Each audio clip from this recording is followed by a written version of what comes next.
sudah kumpulkan kami Tuhan, anak-anak-Nya Tuhan, karena kami rindu Tuhan Yesus. Kami rindu Tuhan Yesus akan kehadiran-Mu Tuhan. Terima kasih Tuhan, pujian yang dapat menyenangkan hati-Mu Tuhan, boleh naik kehadiran-Mu Tuhan.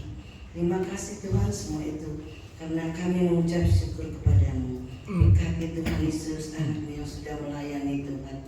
Begitu juga Tuhan, sebentar kami akan mendengarkan sabda-Mu, pakai hamba-Mu yang melayani kami Tuhan. Urapi kami, akan mudah bibirnya daripada Engkau Tuhan. Buka hati kami, sucikan kami Tuhan, biar kami layak di hadapan-Mu Tuhan, agar kami boleh mengerti akan firman-Mu Tuhan. Boleh kami lakukan Tuhan Yesus apa yang menjadi kehendak-Mu. Di dalam nama Yesus kami mengucap syukur. Haleluya. Amin.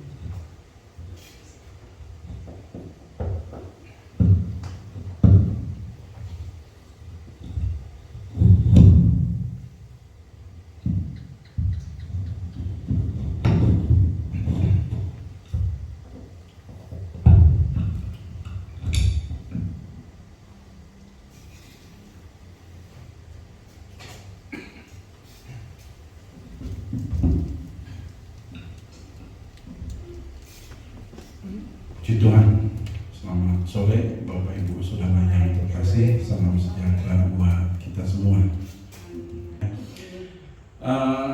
Malam ini saya akan melanjutkan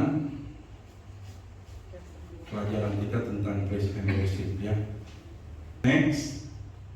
Nah itu, saudara terbaca nggak saudara? Ada teks kecil di situ. Word dan sheep gitu, ya. Ini Inggris kuno yang tadi saya katakan tidak ada dalam kamus. Ya saudara cari bolak-balik nggak ada nih. Ya, loh saya tahunya dari mana? Dari buku ya, worship gitu ya. Jadi worthy dan ship artinya menghargai atau menghormati seseorang. Musik rohani juga dapat membangun iman dan kehidupan orang Kristen. Tahan dulu di worship ya. Nanti next saya minta di situ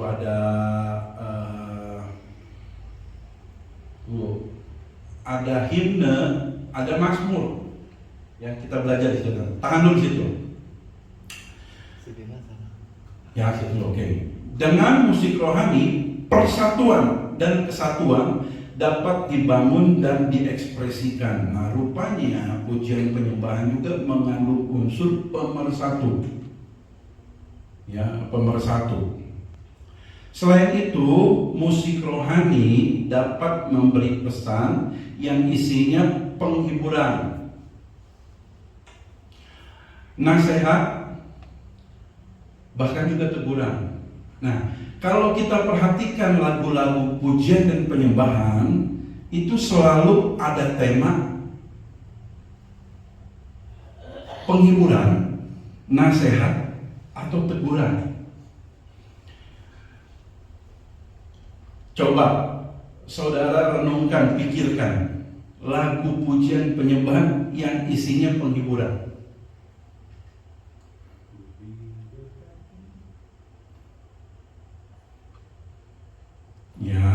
Ya, aku diberkati. Apa coba saudara? Apalagi? Enggak ini ya, enggak connect ya. Lagu penyembahan yang isinya penghiburan.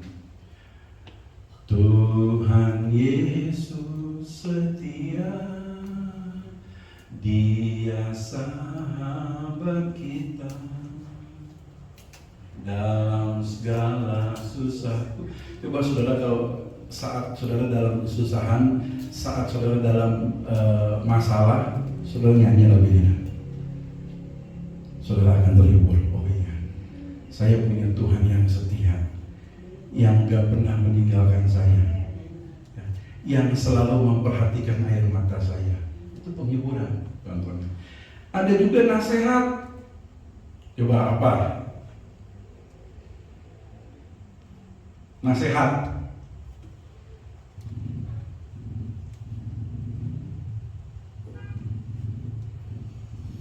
Jangan lelah bekerja di ladangnya Tuhan. Itu nasihat. Roh Kudus yang beri kekuatan, yang mengajar dan menopang. Itu nasihat. Jangan pernah capek, jangan pernah lelah melayani Tuhan. Nah itu ya, itu nasihat. Nah ada juga teguran. Ini agak jalan. Lagu pujian penyembahan yang isinya teguran. Coba. Agak jarang tapi ada. Nah, betul. Apa judulnya? Judulnya juga lucu. Selebriti rohani. Ya, itu ada yang keduanya, betul. Itu kalau disebut tuh Iwan Falsnya kok lagu rohani. Ya, itu siapa namanya?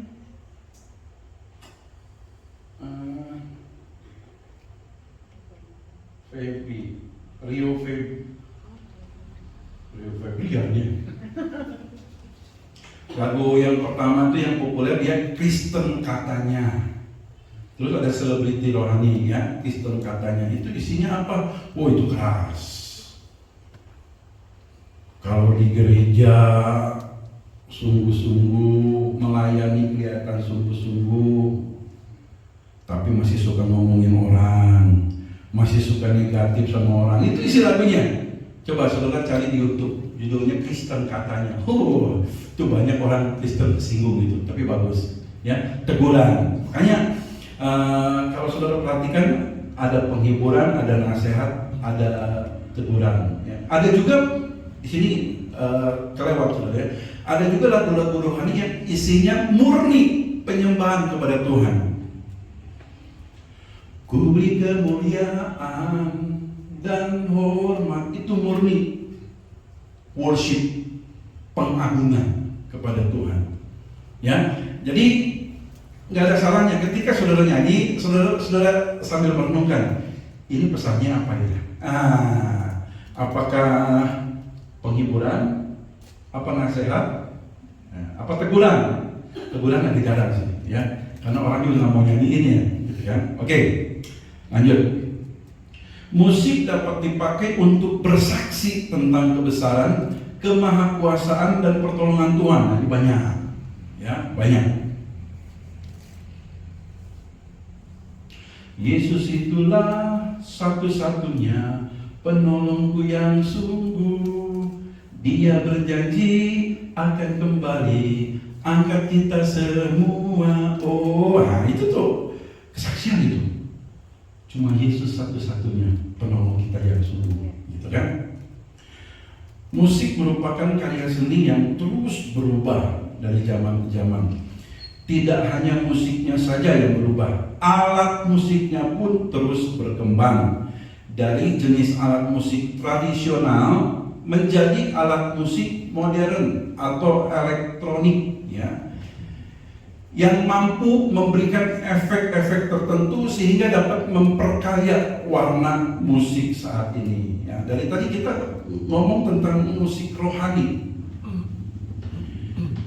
Kalau ada musik rohani, berarti lawan katanya musik jasmani. Tapi kan jarang orang bilang musik jasmani. Kalau kita sebut lagu, bukan lagu gereja, lagu apa? Itu juga sebetulnya agak kurang tepat, saudara. Kalau kita bilang lagu dunia, berarti ada lagu sorga. Ya. Ada lagu rohani, ada lagu jasmani, ada lagu dunia, ada lagu sorga. Ya. Seolah-olah lagu-lagu yang kita nyanyikan setiap minggu di gereja itu lagu sorga, gitu ya. Jadi lebih tepatnya, ya, istilah yang sebetulnya digunakan dalam dunia pelayanan itu lagu rohani, betul. Ada lagu sekuler. Sekuler itu definisinya apa artinya? Sekuler itu artinya non rohani. Ya. Yang masuk dalam lagu sekuler itu bukan cuma lagu-lagu percintaan. Ya. Malu, aku malu pada Tuhan Yesus. Jadi lagu rohani, saudara. Nah, jadi musik sekuler adalah musik non rohani yang bukan hanya lagu percintaan, bukan, kemesraan, bukan, saudara. Lagu perjuangan, halo, itu maksudnya lagu sekuler, ya. Juga lagu lain. Pokoknya lagu yang non rohani itu lagu sekuler. Ya, jadi lagu dunia, berarti ada lagu surga. Jadi lebih tepat dibilang lagu sekuler, lagu non rohani. Ya, oke. Awalnya musik rohani hanya berupa himne. Sekarang ini banyak aliran musik yang muncul karena daya apresiasi manusia yang kreatif dan selalu ingin menciptakan hal yang baru. Oleh karena itu bentuk musik rohani juga berubah. Apa itu himne? Saudara pernah dengar kan himne? Ya, himne. Himne.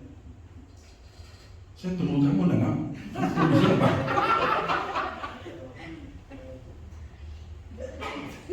Ada tadi di lembaran keberapa tuh? Himne.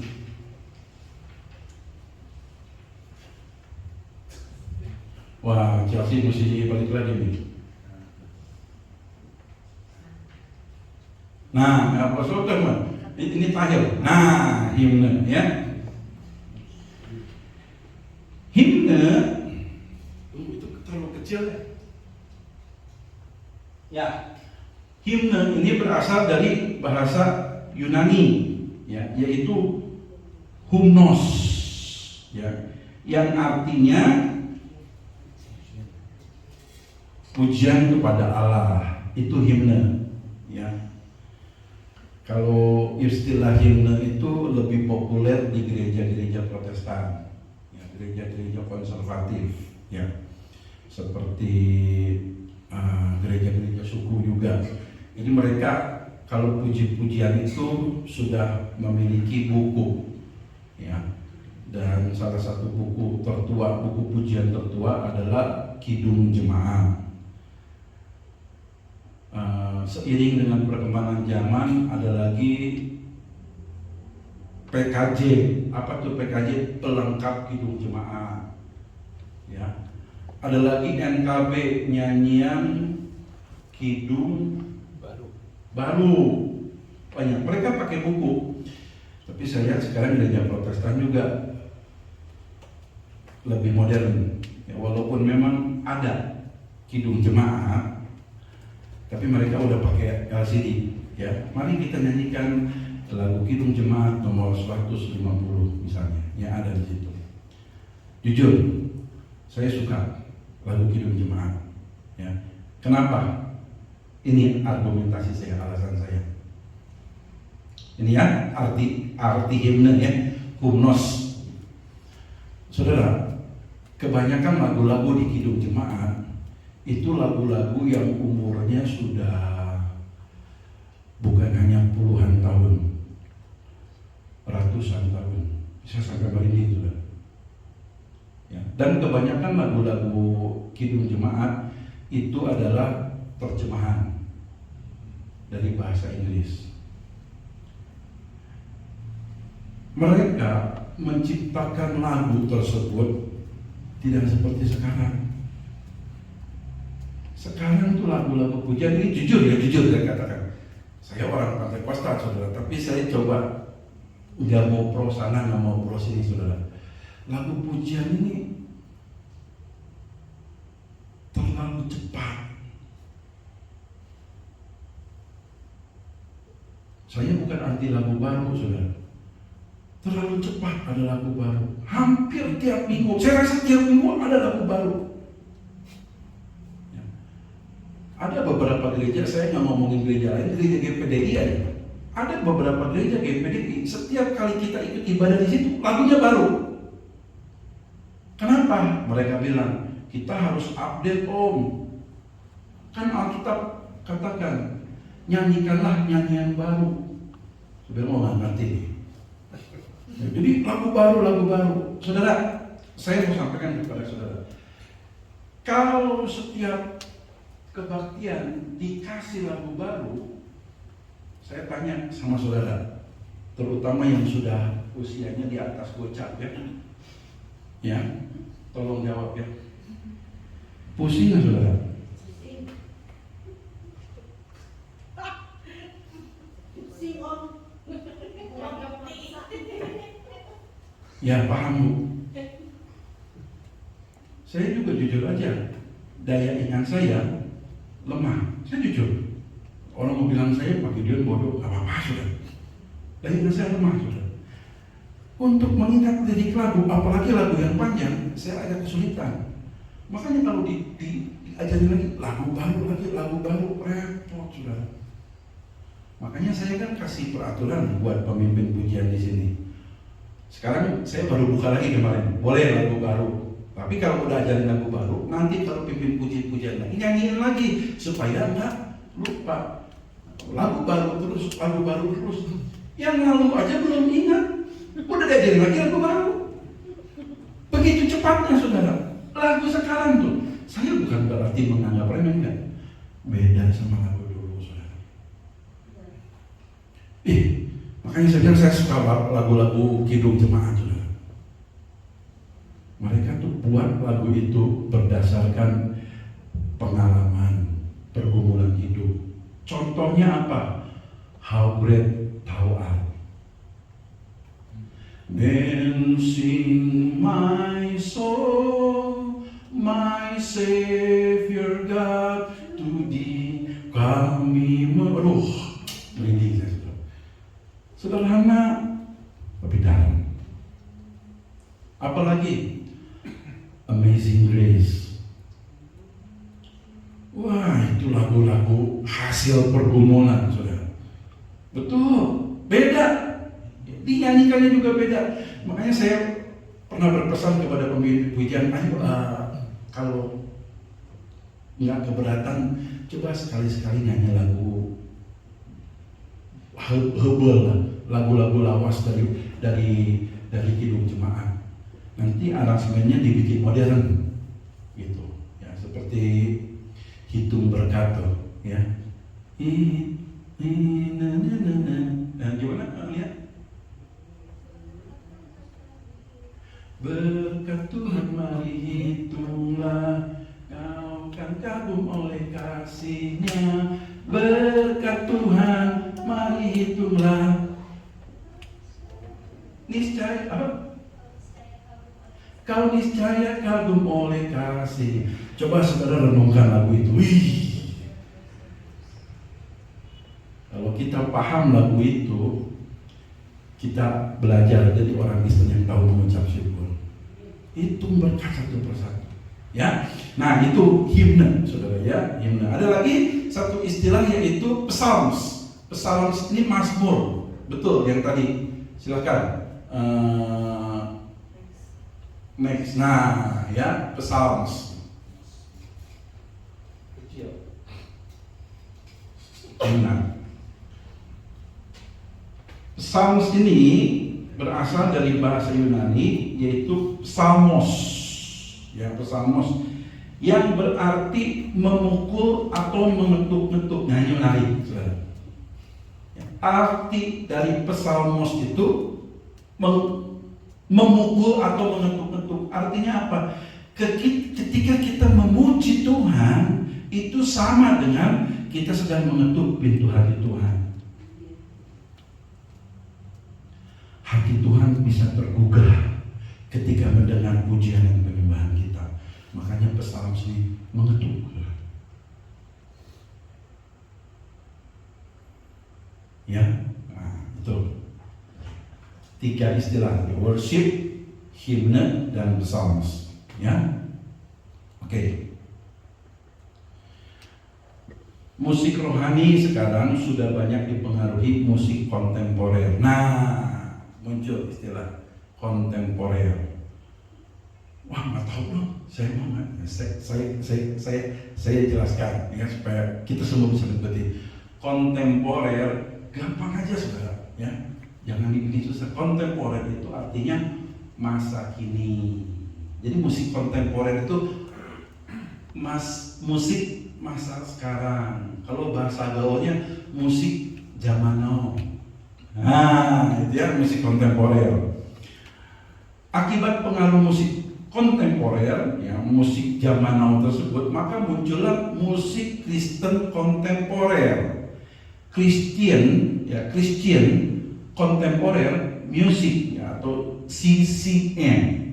Bentuk musik ini dipelopori dan didukung para musisi Kristen yang rindu menjangkau kaum muda dan memperkenalkan Yesus kepada mereka melalui musik yang mirip dengan musik sekuler. Ya, makanya kalau orang-orang tua dulu dengar musik rohani kontemporer sekarang, dia bilang, duniawi. Ya, padahal sih dalam hal musik nggak ada duniawi, nggak ada surgawi. Isinya apa? Ya, kalau genrenya, kategorinya nggak ada, sudah. Ya. Akibat maraknya musik kontemporer yang dipakai sebagai alat penginjilan, maka muncul banyak protes keras dari kalangan pemimpin gereja, termasuk pendeta. Mereka menilai musik kontemporer sangat duniawi, kurang rohani, kandungan nada-nada himnenya sangat minim dan sering dipakai untuk mencari popularitas pribadi. Bahkan ada yang berpendapat bahwa musik kontemporer banyak dipakai untuk memuja setan dan berasal dari setan. Nah, ya, di sini yang saya pernah singgung sama saudara, ya, musik sama sekali tidak pernah bersalah. Karena kalau kita mau telusuri, sebetulnya dari mana sih musik itu? Musik itu dari Tuhan. Lalu siapa yang bikin musik itu jadi rusak? Manusianya yang dipakai setan. Bukan musiknya, saudara. Musiknya nggak bersalah. Musik nggak bernyawa kok. Ya kan, Selasa lalu saya bilang di sini ya. Nah ini saya ulangi lagi. Iblis akan selalu terus menggunakan musik sebagai alat untuk melawan Allah, bukan hanya menghujat. Ia tidak suka jika puji-pujian dipakai sebagai sarana penyembahan di gereja, karena ia mengetahui ada kuasa yang besar dalam puji-pujian. Ya, nah di sini sebentar lagi ya. Di sini ada satu gambaran, saudara. Oh nanti di bawah ya. Lanjut aja dulu supaya jam 7:05 harus selesai ya. Kita harus realistis. Musik itu bersifat universal, apapun bentuknya. Musik kontemporer atau musik masa kini merupakan musik yang paling banyak didengar. Akibatnya musik kontemporer secara langsung mempengaruhi para pendengarnya. Banyaknya musik rohani kontemporer dapat dikatakan sebagai upaya anak-anak Tuhan yang cinta Tuhan dan berkecimpung di dunia musik, memakai musik untuk menyampaikan kasih Kristus kepada semua orang, terutama anak-anak muda yang mayoritas mengemari musik kontemporer. Apa sih musik kontemporer? Iya, sebagian itu musik masa kini. Ya apa buktinya? Rock gitu. Nanti ya, next ya, saya akan kasih contoh lagu. Mungkin kalau saya nggak bilang ini musik rohani, saudara nggak nyangka ini musik rohani. Ya, yang nanti berikutnya saya kasih contoh itu musik-musik, semua musik-musik kontemporer. Ada rock, ya, ada reggae, Reggae, betul-betul reggae. Kalau yang kita main kadang-kadang reggae itu mah reggae-reggaean. Ya, reggae-reggaean. Reggae ada polanya ya musiknya. Ada musik jazz. Nanti kita dengar, wah kita kaget ya. Nah, kita harus membedakan mana musik yang dipakai untuk penginjilan, misi, mana musik yang dipakai untuk pujian penyembahan di gereja. Itu harus dipisahkan. Ya. Waktu era tahun 80-an, karena saya ada di situ, ketika banyak pemain musik metal, tahu metal ya? Memainkan musik metal, tapi lagu rohani, itu banyak diprotes. Ya, banyak diprotes. Di Indonesia juga diprotes. Musik setan, jangan dengerin. Padahal ada satu grup, yaitu favorit, dan grup itu sekarang masih ada, Stryper namanya. Ya, grup ini adalah pelopor grup heavy metal dari Amerika yang mempopulerkan heavy metal rohani. Wah, judul albumnya tuh To Hell with the Devil, neraka bersama iblis. Ya. Di mana ada tulisan Stryper, di situ pasti ada ayat Yesaya 53 ayat 5. Karena dia tertikam oleh karena pemberontakan kita, oleh bilur-bilurnya kita menjadi sembuh.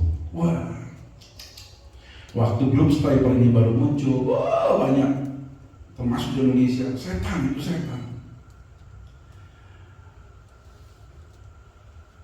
Di Amerika sendiri, saudara,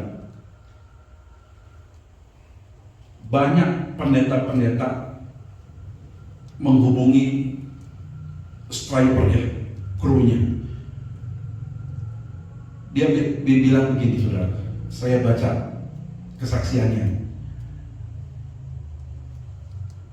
Pendeta dia di Amerika bilang begini, jujur, saya nggak suka sama kalian. Ya, arogan, musik keras begitu. Di ujungnya pendeta itu bilang, tapi saya mau bilang terima kasih, karena di gereja saya sekarang banyak jiwa-jiwa baru datang, khususnya anak muda. Ketika saya tanya, kenapa kamu bertobat? Mereka bilang, saya bertobat waktu nonton konser Stryper.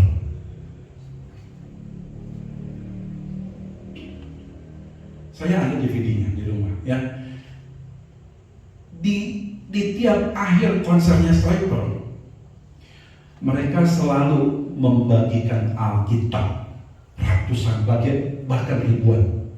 Ini Alkitab resmi ya, bukan terjemahan dia sendiri, gitu, cetakan dia sendiri, kayak itu tuh, Saksi Yehova.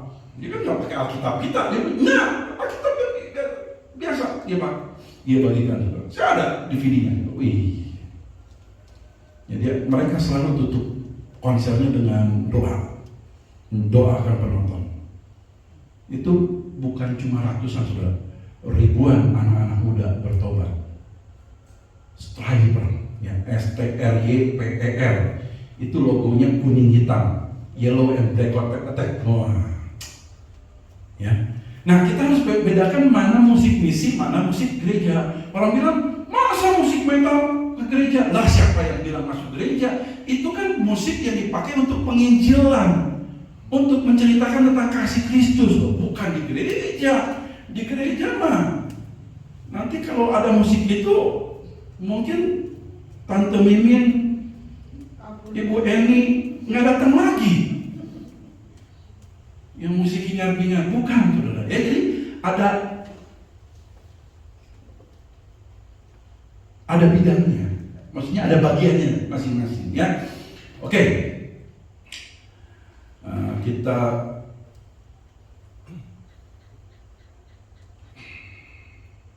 ya, satu paragraf lagi. Ada satu gambaran atau analogi yang bisa dijadikan dasar dalam hal ini.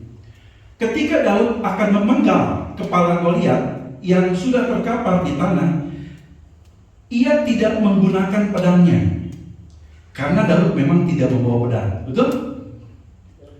Atau pedang tentara Israel lainnya. Pinjam dong. Tetapi pedang yang digunakan adalah pedang Goliat. Dengan demikian, Daud dapat memastikan bahwa Goliat telah takluk, sehingga bangsa Israel mendapat semangat, spirit baru untuk mengalahkan bangsa Filistin. Saat itu musuh lari tunggang-langgang karena mereka sudah kalah. Dari analogi tersebut, kita bisa menggunakan musik kontemporer, rock atau jenis musik lainnya untuk mempermuliakan Tuhan. Ya, musik itu ibarat alat, kayak pisau, ya, kayak pisau. Pisau di tangan orang yang benar itu bisa sangat bermanfaat, betul? Ya, motong bawang, gitu, ya, motong sayur, motong durian. Sekarang mah saya lihat di itu ya, saya mah nggak suka lihat gitu. Cuman Ibu Desi bilang, kok sekarang ada pisau khusus buat motong durian? Masa? Nih lihat, betul saudara. Tusuk ujungnya set, diputar, belah. Pernah lihat? Pernah ya? Ibu Desi bilang, ini jangan ngomong di sini aja ya. Kok beliau? Pisau di tangan orang baik bisa menjadi alat yang bermanfaat, tapi pisau di tangan orang jahat itu jadi alat yang sangat berbahaya. Nah, sama musik juga, ya. Saya ingat, ini penutup aja. Saya pernah sampaikan permasalahan, ya. Ada pemusik, dulu pemusik sekuler, tapi di akhir-akhir hidupnya, bukan di akhir hidupnya saudara, di pertengahan kehidupannya dia bertobat dan dia melayani Tuhan jadi pemusik rohani. Namanya Bapak Willy Sumantri. Ya, dia yang pertama menangani musik Bapak Pendeta Insinyur Diko. Ya, saya kan pernah cerita lagu Darahmu Yesus Ubahkan, itu Pak Willy Sumantri itu. Ya, sekarang udah meninggal, tapi anaknya sekarang Eca Sumantri yang disebut-sebut sebagai drummer terhebat di Indonesia. Bahkan katanya masuk ke dunia. Eca Sumantri itu anaknya Pak Willy Sumantri. Saya ingat Pak Willy Sumantri bilang begini, apapun jenis musiknya, dia jago main musik. Apapun jenis musiknya, kita harus rebut musik itu untuk Tuhan. Ya, mau itu musik rock, mau apa, kita rebut lagi untuk Tuhan. Jangan biarkan musik dipakai iblis untuk menyesatkan, untuk melawan Tuhan. Apapun jenis musiknya, mau rock, mau jazz, belakangan Glenn bilang, sekarang zaman berubah. Kenapa?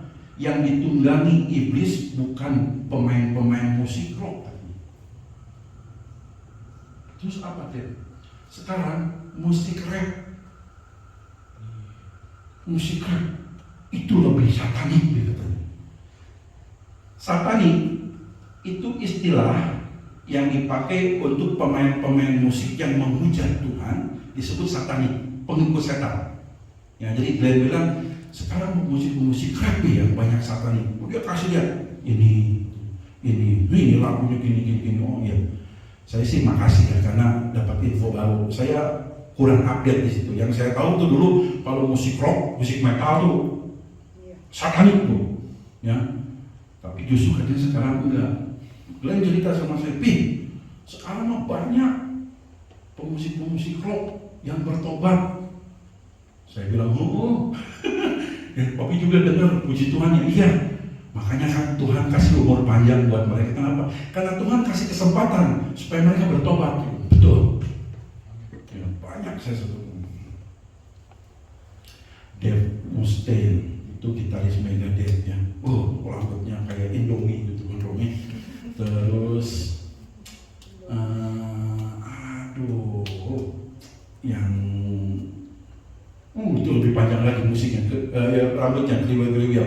Dia juga bertobat, saudara ya. Banyak ya. Tuhan memanggil orang-orang seperti itu. Ya oke. Mudah-mudahan saudara tak bosan ya dengan pelajaran ini. Next, nanti kita dengar lagu. Ya, kita dengar lagu yang saya kasih contoh. Saya udah kasih bocoran dulu ya, saudara. Semuanya lagu rohani. Yang saudara jangan khawatir, ya, lagu rohani. Tapi kontemporer. Jadi saudara dengar, oh ternyata ada rock keras ini gitu, ya, padahal lagu rohani. Tuhan memberkati kita semua. Saya tidak panjangkan, sudah jam 7:11. Kita akan sama-sama tundukkan kepala, kita berdoa. Terima kasih Tuhan Yesus untuk kesempatan malam hari ini. Kembali kami belajar lagi Tuhan mengenai musik, mengenai pujian dan penyembahan Tuhan. Terima kasih Tuhan, biarlah Roh Kudus lebih jauh menerangi hati dan pikiran kami ya Tuhan, supaya kami memahami apa yang Tuhan mau dalam kehidupan kami, apa yang Tuhan mau dalam gereja Tuhan di tempat ini ya Tuhan, khususnya berkaitan dengan pujian dan penyembahan, supaya kami jemaat di tempat ini sungguh-sungguh memiliki hati yang mau memuji dan menyembah Engkau Tuhan, heart of worship Tuhan. Terima kasih Tuhan, terima kasih. Dan sebentar lagi jemaat akan memberikan korban persembahan. Tuhan sucikan tangan dan hati mereka, supaya persembahan yang mereka berikan malam hari ini bisa menjadi berkat bagi pekerjaan Tuhan dan nama Tuhan dipermuliakan. Terima kasih Tuhan, kami sudah berdoa, kami mengucap syukur di dalam nama Tuhan Yesus Kristus. Haleluya, amin.